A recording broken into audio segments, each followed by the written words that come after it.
Alright, Path of Exile players, today we're going to be talking about defenses and how we can prevent deaths as well as getting one-shotted. So this is a question that I've been seeing just time and time again. Path of Exile might be too hard, I'm dying a lot. How can I prevent myself from getting one-shotted or essentially dying in the game? Now honestly, if you are able to record your gameplays, that is the best way to actually figure out if you're actually dying to an actual one-shot. A lot of deaths, you can find out a lot of these little death compilations, and a lot of times it feels like a one-shot, but sometimes it's not actually a one-shot. It's a series of several hits, plus you having some sort of debuff on your character over on the top left that you simply may not notice. There's also a lot of on death effects, like if you kill a monster, there might be a purple orb or a little skitter bot that follows you, and it'll follow you, and once it reaches you, it will then stop, and then you have time to roll, and then it'll explode. There's a lot of these things that, again, they feel like one-shots, but they actually aren't, and I want to go over all of these. But for starters, to avoid getting one-shotted by the bosses, you just have to avoid their red attacks. And I kind of want to play some little clips for you guys to kind of see a lot of the examples where some people may feel like, dude, I got one-shotted.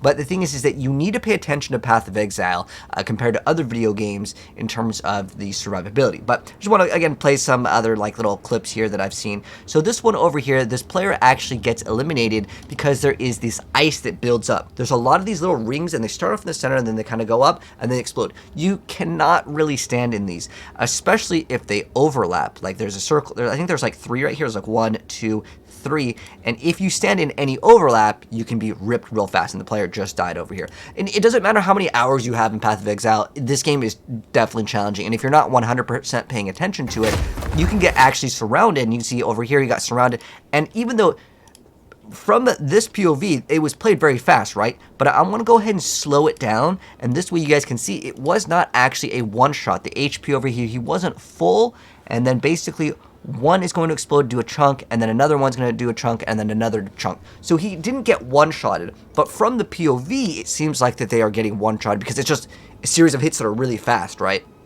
And there's another example over here. Again, I'm just pulling out some random compilations. Sometimes, though, you will, again, in this instance, it wasn't necessarily a one-shot. It was actually a 2-hit. But it feels like it because by the time your brain registers that you just took a big chunk of damage, there's another hit, and then you're just absolutely dead. And it feels like you didn't get a chance to react. So I want to go over a bunch of different things that you need to pay attention to.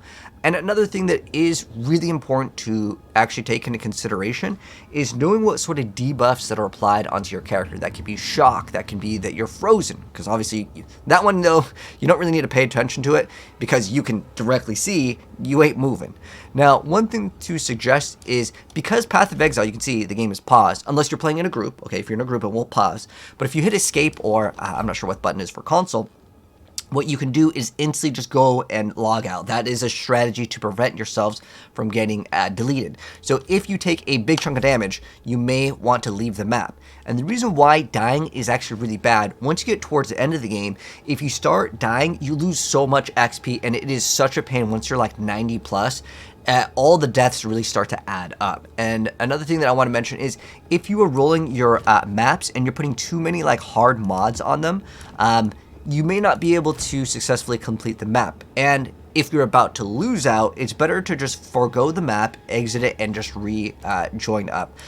Because again, when you run into the situation where you're losing XP, it feels really bad towards the end of the game. This is why I'm trying to help you guys survive a little bit more. But if I was to, let's say, regal this, let's see what we got. We have less recovery rate of life and energy shield. This doesn't affect my character that much because I don't have a lot of life regen. But there are some builds where you definitely need this, and this would be a mod that the build cannot do. Or one thing that could be pretty nasty for my build would be something where it has ailment threshold. Let me see if I have one of these over here. Let me see if I have an ailment.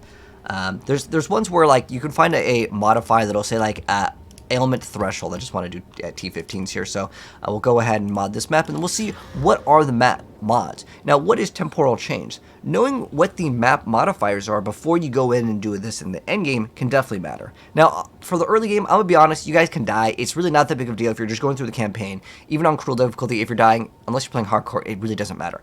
The important part is once you're level 80 or 90, you really want to start preventing those deaths because XP is a big factor here. When you die in the campaign, you die to a boss, whatever, you just go back in.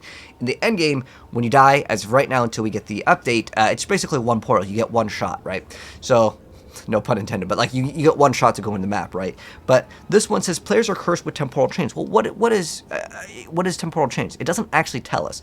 There's a great website, again, PoE2DB will let you know what all of these are. So I can tell you over here, with temporal change, it's going to make your character slower. And there's other things that you can have on your armors that can reduce the potency of slows or ailment threshold. This is actually another thing that we'll talk about. But basically, you need to base your build around what mods exist in the map. You can swap items around. So this one, we now still have like that cursed temporal change. The quantity and rarity, those are great things to go ahead and have. We could go, let's say, regal it. Now we have monstrous poison on hand. To be honest, my build doesn't really have too much problem with poison. It doesn't really tell us what's poison damage. Well, that's going to be a chaos damage.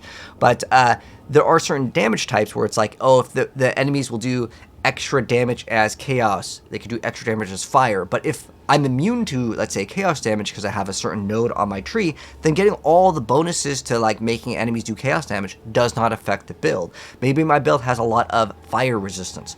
But for starters, I want to go over some of the other things that kind of are more known, but I still think it's important to go over in the video.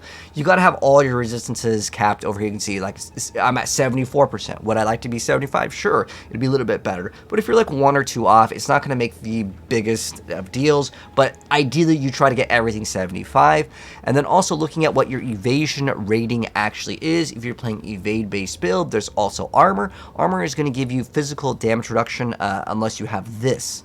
This is what's getting you absolutely destroyed with armor-based builds. If you have no armor and all of your defenses are in armor, then that can be pretty bad. Obviously, block, you can raise your shield in PoE too, and then you can block it. But having a high amounts of life, ideally, once you're at the end game, 2k life, I would say, is about comfortable. But there are certain builds that you could have like 1000 life, and if you have so much damage reduction or other forms of damage mitigation, it actually is stronger. Life is not just a numerical stat where a big number is always better, although in general, having more HP would be better. The one thing to note with this is that a build can actually have like 500 HP, and it can have a higher what's called effective health pool than a person that has like no armor or no evasion or technically energy shield. I mean, this is a number that you can see, but sometimes it's really hard to gauge like how much evasion equals the amount of effective health pool, and that comes down to like knowing certain tools in Path of Exile. But there's also builds where you can take like your mana now becomes another pool of HP. There's a lot of weird things with Path of Exile that like you normally wouldn't be able to see. But I want to go ahead and start off the video with just some like extra bonus knowledge here. But the first thing I want to go over, because I have some notes over here, is that when the boss does a big slam attack, it'll kind of make this like giant like sound. You'll kind of hear like a big bass thud or drum, and you got to simply roll out of it. They're usually in like a dark red, but there are, I was going to find some clips, but then there's so many that just kind of have like a sound, or like if you fought the gorilla where he has this big pillar, that guy also does a big giant like one slam attack. You have to simply avoid those in Path of Exile. Sometimes the boss mechanics, you're gonna have to fight the boss multiple times to learn them, but you can always go to YouTube or any like video website. I'm sure there's probably TikToks, I don't know, whatever you prefer to watch videos, okay? Look up how to actually avoid the boss mechanic, because people will make guides. I make guides all the time. Like there's certain boss mechanics where if you don't know how it works, you're just simply going to get one-shotted. And with PoE 1, you could actually go in and kind of have multiple chances, but with PoE 2, you only get one shot at it. So I'd recommend, if you're going to a boss that you have no idea and it's at the end game, because these bosses are so expensive to go ahead and play multiple times, you may want to look up a guide for that boss before going in. But I kind of went over like the basics. As far as it goes, armor prevents physical mitigation, evasion makes it so you just don't take damage, and then energy shield is basically like HP, but it's an energy shield. There are other things that energy shield does that's a little bit more niche, but another thing I wanted to go over, since we already kind of went over like resistances, I want to go over what max res will do, because this is a pretty big stat you can get on jewels. So let's say I have fire resistance at 75. Ideally, you have all your resistances maxed out. But if I take a 10,000 damage fire hit over here, and I have 75% damage reduction because I have 75% fire res, I will now take 2,500, because we could get this number and then multiply it times 0.25, which is the damage we would take, right? Because 75% of it is prevented. Now, if we just increase our fire resistance by an additional, let's say, for the sake of this video, we're just going to say, let's say we get an additional 10% maximum fire res, which would then put us at 85%. If we now take a 10,000 damage fire hit, we now multiply that times 0.15, because we have 85% damage reduction on fire. We then would take 1,500 fire damage. So even though it's only increased by 10%, that doesn't mean 10% less damage we take. That's way, way more, because it's already factoring in the amount of damage reduction that we have before. So basically, the more resistances that you get, and there is a cap on it, you cannot get 100% immunity with the exception of like Chaos Res, but just to give you some sort of example over here, so you guys can visually see it. Another thing I want to mention is every single class has like these bigger nodes to get for like energy shield, evasion. Like for example, on an evasion-based build, you definitely want to consider Bestial Skin. It gives you 100% increased evasion rating from your body armor. There's also a pretty good one over here. It's called Sturdy Metal. It gives you 80% increased armor from your body armor. That's another big node. For Energy Shield, I mean, you have so many fantastic ones with this one. You have Patient Barrier. There's a lot of like huge, big Energy Shield nodes. There's actually a lot of Energy Shield ones like this one over here. You get 40% increased maximum Energy Shield. There's a penalty with this one, but there's a lot of like big nodes, and depending on the class that you play, check those out for a lot of builds. Again, this one is pretty massive. There's a lot of Energy Shield nodes though that are just fantastic, and there's usually ones that are based around like this one gives you increased energy shield from your helmet. There's another one from like your focus somewhere, but there's a lot of like these bigger nodes that you absolutely want to take. So if you're following a build guide, make sure you guys check for like the big nodes, because there's one for strength. Well, it's basically, if you want the armor one, it's in the strength area. If you want the evasion one, you can get this. And then there are some other ones that kind of incorporate some sort of hybrids.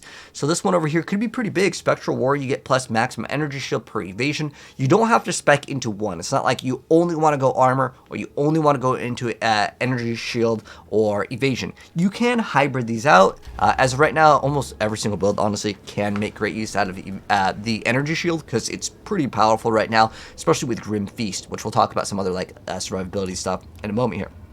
The next thing I want to talk about is ailments. When you are afflicted with an ailment, this can make you take a lot more damage. Charms can kind of help out with this. So ailment, think of it kind of like a debuff on your character. The ones that will get you killed majority of the time, or, well, technically stun over here is like a condition that your character has, but basically the ailments that the enemies will actually do, well, this is, I want to put this in a category of like things that will actually get you killed.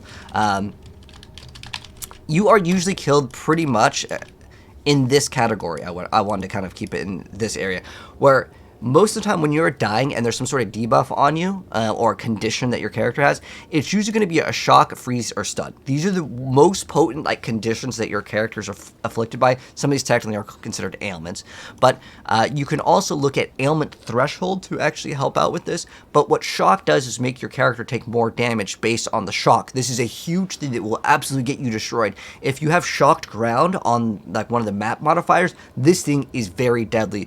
So to prevent this, you can get ailment like threshold. So that means when you take a big chunk of let's say like lightning damage is usually how it works, unless it's like attacks always shock, or attacks can like crit and then have lightning damage, then yeah, that can happen. But this is honestly going to get you killed a lot of the times. Also, freeze and stun, when you are unable to move, that will get your character killed a lot of the times. You can prevent some of these, what we're about to talk about, with the charms that your character can equip. Let me go ahead and show you guys what some of those look like, because I probably have a bunch to go ahead and show off. I have one equipped over here, but there's ones for resistances, but ideally there's ones where it'll also prevent you from like when you get this is over here where it's your speed is unaffected by slows, and it's used when you get hit by a slow. This one over here grants you immunity to shock. There's a lot of other ones, but the ones that I would say are most important is stun and freeze. Those are the two ones that will absolutely get you destroyed. Shock can get you destroyed pretty hard as well, but at least you can move. A lot of times when you're unable to move in any action RPG, you're dead, right? As far as these go, like you'll see like ignite, reduced ignite, or bleed or poison duration as a suffix on like a chest piece sometimes, these are pretty much considered like whatevers.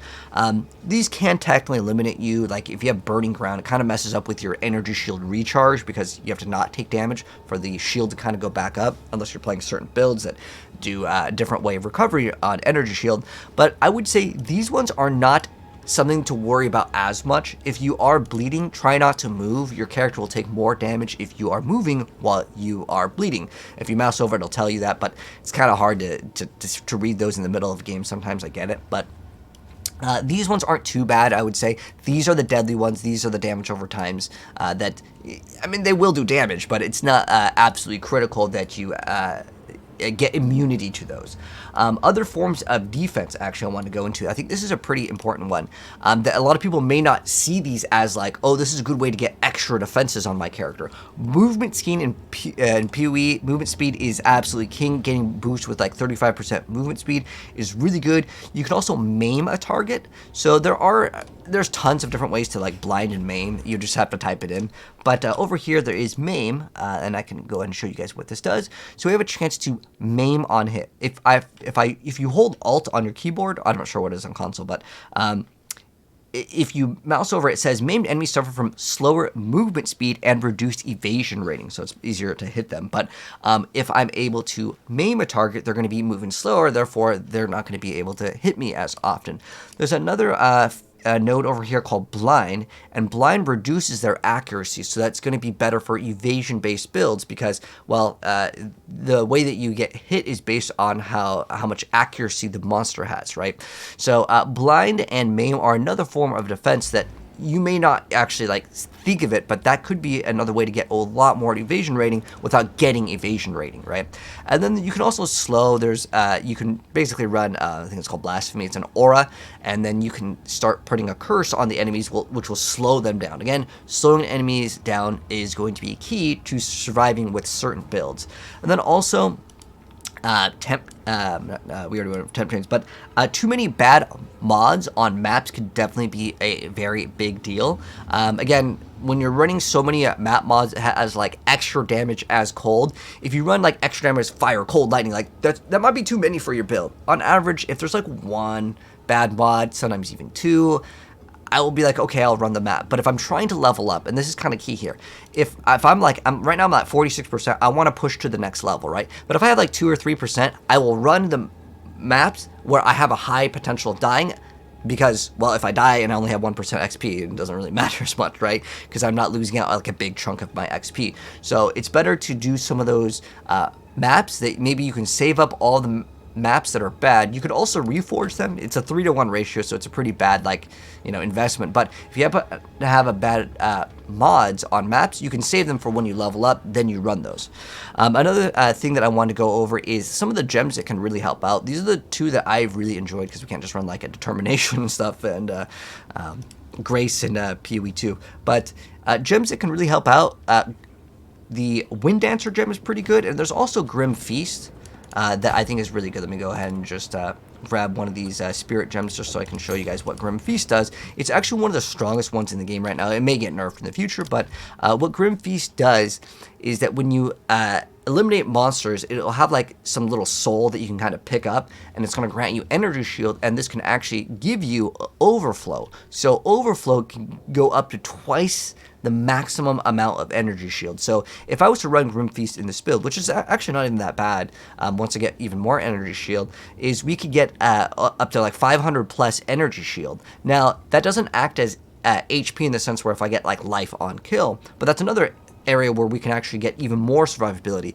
If you watch how a lot of players die, again, you're getting like hit multiple times, but you do also want to pop flasks if you can, but there's a few things that you can get that will really help your character out in terms of survivability over here. Like you can see I have recover % of life on kill. You can also get mana on kill. These are really great things. There's a couple over here I think that would have like recover life per enemy killed. I think I have it. I think I have it one of these. Okay, I have mana per kill here.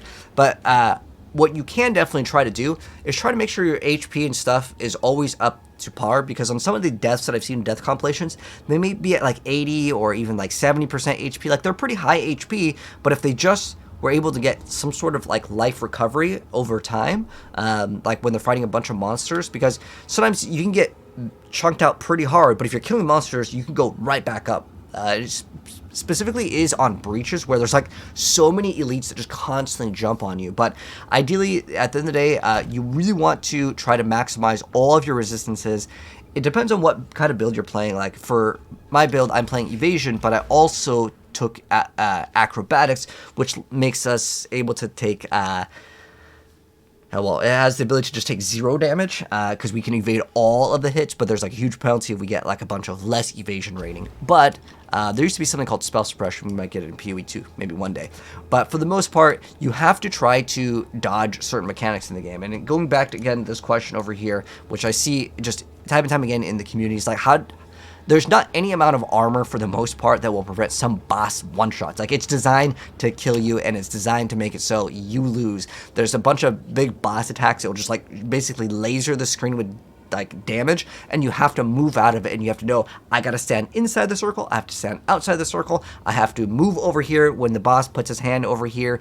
There's a lot of these mechanics where you're simply going to need to learn. So some of it is a learning curve, like it's going to be a skill issue, but I don't want to say, oh, it's just a skill issue. Sometimes it's just like you didn't actually know about that certain boss mechanic. So it comes down to learning certain things. And if you are fighting a boss, my biggest advice would be to go ahead and actually check a video, find out what the boss mechanic is, and then also trying to invest into multiple different ways of survivability can definitely be key, because there's just simply too much to cover in like one video. Maybe we'll make a video that goes over like all like the different like boss like mechanics in the game. I think that that would be something that we can think about in the future. But if there's any other good advice for survivability that you guys felt like I missed out on, definitely let me know down below. We can update this, because we just did a how to boost damage guide, and I think it's pretty good to go over defenses as well. But the last thing I want to give you guys is another tip, is always quality up your gear. When you quality up your weapons, that's basically more damage for the most part. There are times where like they don't care about the physical, that's fine. But if you quality up certain rings, you, like on this one for example, with these things that we can go, okay, they're called catalysts. They can increase like life modifiers that are on like a ring or an amulet. This is extra way to get free defenses without really even like needing to get like a brand new piece of gear. So you can quality up your armors as well. You can quality up your helms, your boots. Yeah, qualitying this up, it's basically just free stats. I highly recommend you guys to do that. But if there's anything else that I missed out on, definitely let me know down below. And oh, another last tip. If we're talking about defenses, one of the key things to get, and also after you do maps, always click on the well. For some reason, like, I really think they should just let us refill the flasks when we come back to town. It's kind of dumb that you have to click on the well, but make sure your flasks are full. But the most important things that you really want to make sure that you have is that percent of it applying instantly. It is so key when you are low HP. When you push that flask, you want to make sure that you're able to get a big chunk, because it kind of recovers over time. And if you're recovering over time and you take another big hit, well, you're just dead. So what I like to do specifically, because you can see I can pop, well, like I can keep on spamming my mana flask right now, but it won't use it, right? It's not going to use the charges until I run to the situation where I'm able to actually push it. You can see there's like a little like red thing that goes, because I have removes mana from life. But the reason why I cannot pop it when I'm full is because we're full. So one extra strategy, and this is really good for evasion-based builds, because you never really take damage for the most part unless it's going to be like a big chunk. Most of the time when you're taking like big chunks from specifically bosses, it's going to be because you're playing the evasion-based build, because when you get hit for a lot more, because there's a little bit less damage mitigation. But also, oh, you know what's another thing? On the Ascendancy, usually there's some sort of like damage mitigation on your Ascendancy, so consider taking that. That can definitely help out. But one thing that I want to give as a tip, this is kind of only for evasion-based builds, but when you are fighting a boss, I actually push my HP potion the whole time, because depending on the build that you play, this matters. Because most of the bosses I will kill within 3 seconds. They could maybe do a big chunk of damage, but if I'm spamming my mana and my HP potions, I have a lot less chance to actually get eliminated. Even if they chunk me out, I'm spamming it the whole time. So if I take damage, it's just going to go right back up. It's not from any life on hit. There are certain mods that you can get, like I believe on a quiver you can get life on hit. You can also get leech. That is another thing. But leech, to be honest, guys, it's mostly on the physical side of things. But it is something that you could consider if you want to get some like mana leech and stuff. It's another way that technically, because you can get mind over matter, it's another way to get extra survivability. But Path of Exile is a pretty complex game, so there's more than one way to kind of solve survivability. But you got to max out your resistances. If you're playing an evasion-based build, you got to have at least like 2k HP, I would say, around there. That includes energy shield. So like this one, we're a little bit more comfortable. Like 2k is kind of like the bare minimum, unless you're just like only doing bossing or you have some other ways to have extra survivability. But yeah, consider running the Grim Feast and Wind Dancer in a lot of different based builds. If you're doing like evasion / energy shield, those ones are really good. But again, you can just increase your armor if you are playing a armor based build. But remember to look at the debuffs. There is a great section on this that I can like refer you guys to. If you go to the main website, there is this section over here called ailments, and I really recommend reading all these. So ignite is when you're taking fire damage over time. Chill is when you're going to be moving slower. Freeze is you ain't doing nothing, like your character's frozen. And then shock is when you take more damage. But these are just kind of like just damage over time. And again, I would say the ones that are scary are going to be the shock, freeze, and being stunned. Technically, I know stun isn't listed here as an ailment. What is it listed as? It's, oh, there's a heavy stun. But stun is, again, another area. Oh, another thing, I should explain this. Actually, this is important here. I was about to wrap up the video. But stun threshold is actually a pretty good stat.